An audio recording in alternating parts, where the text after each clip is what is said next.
Olá! Estamos aqui mais uma vez com vocês para compartilhar algo que o Senhor tem trazido ao nosso coração, gente. E dessa vez a gente vai falar sobre incenso e aroma suave.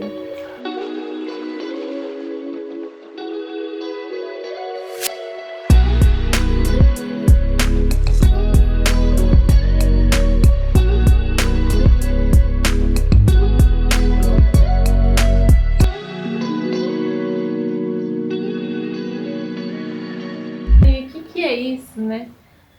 Gente, nós temos muitos exemplos, né? Ou nem tanto, mas alguns exemplos na Bíblia falam sobre como as nossas ofertas para o Senhor podem ser aroma ou incenso diante dele. Algo que se sente.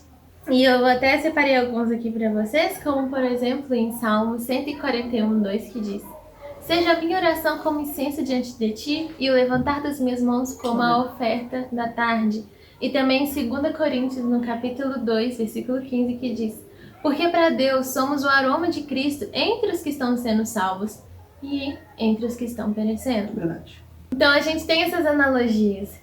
E por que eu tô falando isso? Porque há um tempo atrás eu tava conversando com a minha amiga, que também se chama Ingrid, e a gente tava conversando como tem coisas na nossa vida que a gente faz, ou que a gente sente, que nos levam de volta para algum momento do passado.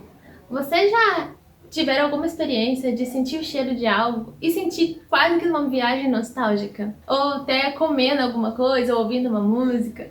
E foi esse o caso dela. Ela tava ouvindo uma música, basicamente quando a gente se conheceu, né, da conversão dela, e ela falou que lembrava como se fosse tipo ontem. Ela falou que ela sentiu o cheiro do carro que a gente dava carona pra ela, e ela falou que ouvindo essa música ela podia quase sentir esse cheiro. Mas aí eu pensei, cara, isso aconteceu comigo.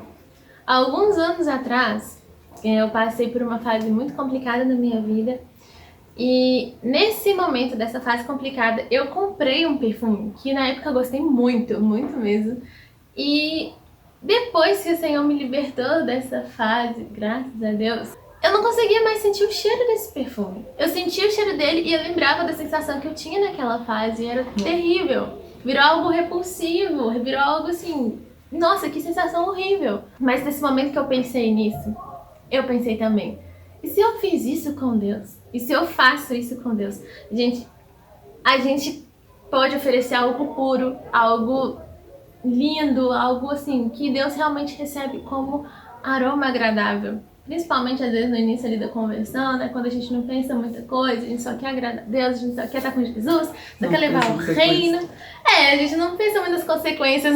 Só tá, tipo assim, nossa, você tem que conhecer isso, você tem que viver o que eu tô vivendo. De repente, a gente meio que inverte, uma chave vira na nossa cabeça e a gente começa a oferecer algo que é meio obrigado, mecânico. Às vezes o pragmatismo, né, ele acontece, né? Quem frequenta a igreja, mas não só na igreja, você está no seu trabalho, e você começou no seu trabalho, é aquela coisa de, nossa, que incrível esse lugar, aí que as pessoas são todas legais, as pessoas são bacanas comigo, aí depois você descobre que uma pessoa não é muito bacana, que ela tem um problema com fofoca, ou que a outra tem problema com a palavra, ou o outro com compromisso, e você fica assim, esse lugar é tão bacana, né? Aí você começa a ir obrigado. E se você pensa isso no contexto de igreja, que acontece as mesmas coisas, porque na igreja continua tendo seres humanos, né? Seres humanos que cometem pecados, e a gente pensa, na igreja vai ser tudo perfeito, né? Na igreja não vai acontecer uma coisa dessa. Mas acontece que as pessoas são exatamente igual a você. Você tem seus problemas, ela tem seus problemas, e eu tenho os meus. Você começa a perceber que as nossas atitudes, como o próprio escrito lá em Coríntios, né, elas são como aroma para Deus, mas a pergunta é, será que nossas atitudes, será que elas são agradáveis ou desagradáveis? Justamente nesse ponto que veio realmente ao meu coração.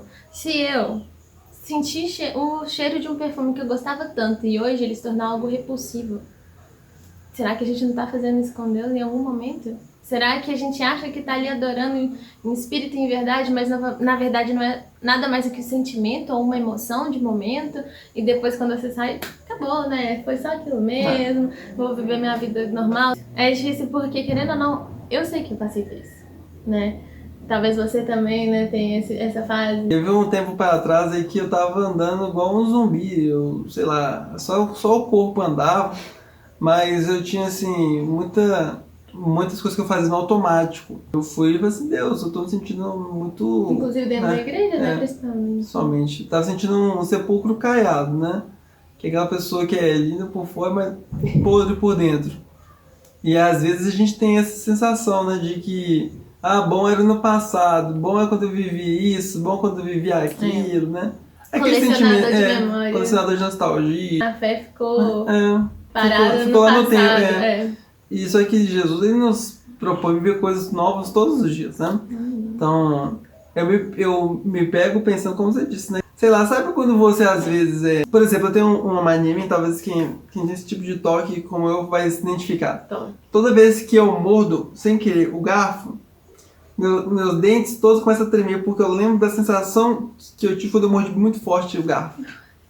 Sentindo gasto todo, se tivesse, comenta também. Então, quando eu vejo a Ingrid, às vezes ela morde um pouco o garfo, mas não morde o garfo não, por favor. Eu fico assim, como que essas atitudes, elas vão gatilhos na nossa memória, né? E o que a gente tem que orar realmente é para que as nossas atitudes hoje sejam atitudes que elas continuem honrando a Deus.